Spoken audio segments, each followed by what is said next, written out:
Hello, this is Phil Eklund. I want to talk to you today about one of my board game designs called Neanderthal. It's in a Dominata series. So in a Dominata series, pretty dice heavy. Every dice represents one hunter, and you have an array, a matrix of hunters to choose. This particular one takes place in Ice Age Europe, 40,000 years ago.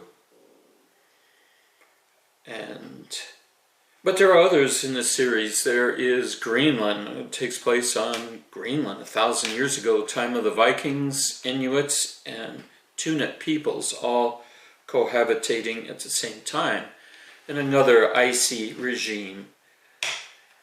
And there's a yet-to-be-published Madagascar, which deals with Madagascar 1,000 years ago, when there were three cultures hunting the megafauna of that particular game. So this is not a tutorial. I'm just going to talk a little bit about why I made this game and a little bit about what it's about. Not trying to teach you how to play it or anything else like that. Just give you a feel for it.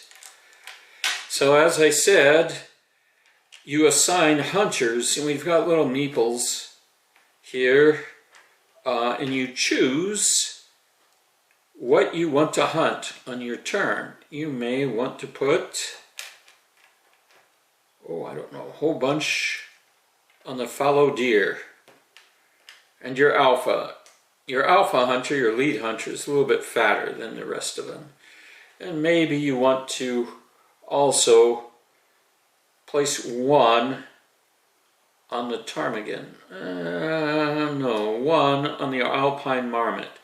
So this is for player yellow. He's assigned his. Then maybe next, player order varies in this game. The Cro-Magnon might assign, maybe he wants to try to steal daughters from the others because he's running a little bit low. But he's going to go for smaller game, I guess. He'll go here and here.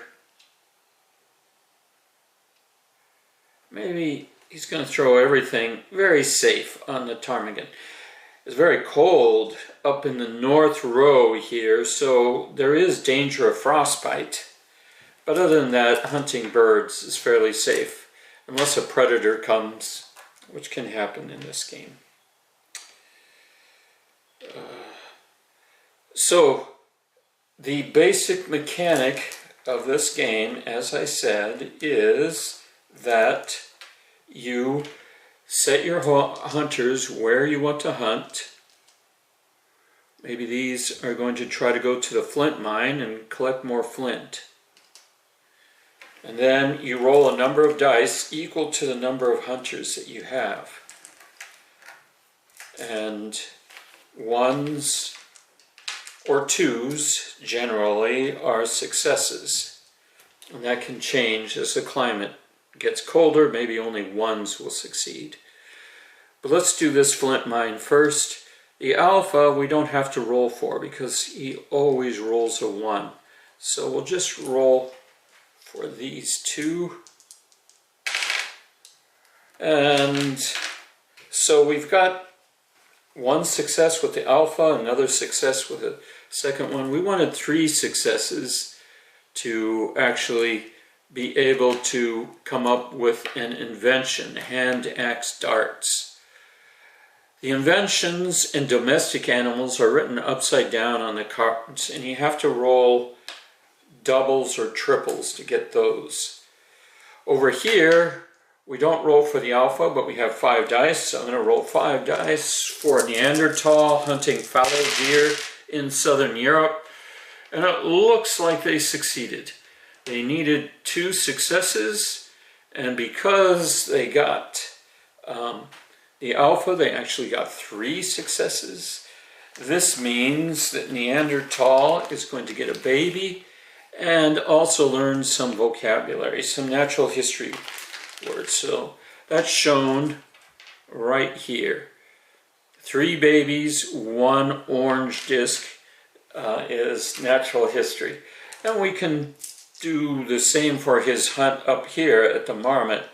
He needs only a 1 to succeed. And he didn't succeed, but because this is a gathering spot, he did gain another hunter just from gathering in this spot. So they were fairly successful here. And so forth. I wanted to mention too, in the Dominata series in general, that you have events that begin each turn, very harsh events, but also you get daughters. And daughters, unlike the hunters, the males in this game are pretty much interchangeable cogs. They're all the same, they're just little meeples. But the daughters are all individual. They have particular skills, particular talents.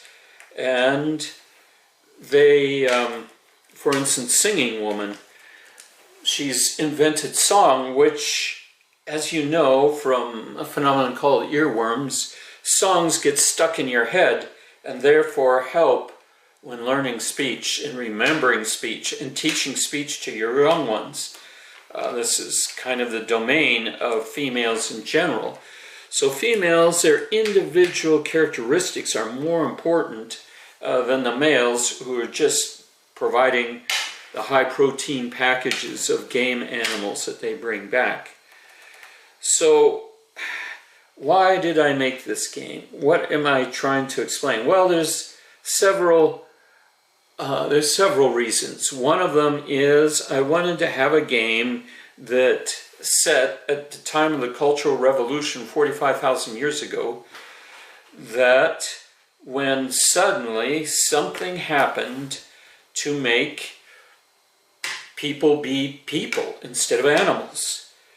Now we know this because there was an influx of items that really only humans engage in, art in particular, things like carved ivory statuettes, the Venus statuettes.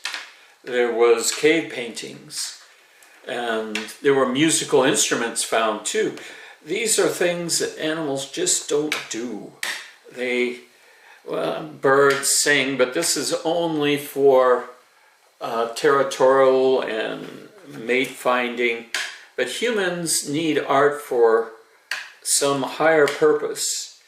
And one of these purposes, I speculate in this game, is learning language. And language gives you the capacity to be conscious, to make your own decisions, to reflect on things, to imagine technologies that haven't been built. And I speculate further in this game. These are my own thoughts. It's definitely a minority view, that it was no accident that the first art pieces in the history of archaeology and happened in the very places where Cro-Magnon and Neanderthal first met and first interacted and first interbred and first intermarriage. So I speculate that consciousness, what made us human, happened as a result of some serendipitous intermingling of two, what was up to this point, animal cultures, Neanderthal and Cro-Magnon. And that in the game, you are also struggling to become conscious. And so you will need to do things like intermarry with your opponents in order to achieve this. So there's a lot of competition in this game, but there's also, just like in Greenland, the successor game to this, you have to really cooperate to be able to win. And I tried to put the importance and significance of language first and foremost in how we became human. I mean, all animals communicate. Really, that's almost a definition of animals, that they are able to communicate, but only humans have a real syntactic language and use this language not only to communicate with others of their kind, but to communicate with themselves, to tell themselves what's possible and what they can do and the like. No animal can do this. So that was kind of my vision in making this game. It's considerably more challenging than Greenland. By the way, it has a lot more elements because there's so much I wanted to say in this game. But it's not an easy game. Greenland is far easier in the same Dominata series. And Greenland has a similar plot line. It takes place on a frozen wasteland where only a few cultures, 3 cultures, are trapped, and possibly 4 in the latest Greenland. Cultures are trapped, no access to the outside world, and to succeed they have to intermarry and cooperate. So cooperation versus competition was a major design factor in this game. I only gave you a very brief overview of how the game is played. Before I leave though, I just wanted to mention the sexualities here. We have 3 different kinds: promiscuous, harem holding, and pair bonding. And you have the capacity to change this during the course of the game, and each has their advantages and disadvantages. And they kind of correspond to the mating strategies of the great apes that we have studied the best. Chimpanzees are very promiscuous, orangutans are very pair bonding, and gorillas are very harem holding, with the silverback male and having a whole bunch of females. So I tried to investigate the effects of the various social organization and their amount of male parental involvement, or MPI as it's called in sociological circles. How much investment or involvement the male has in bringing up the family.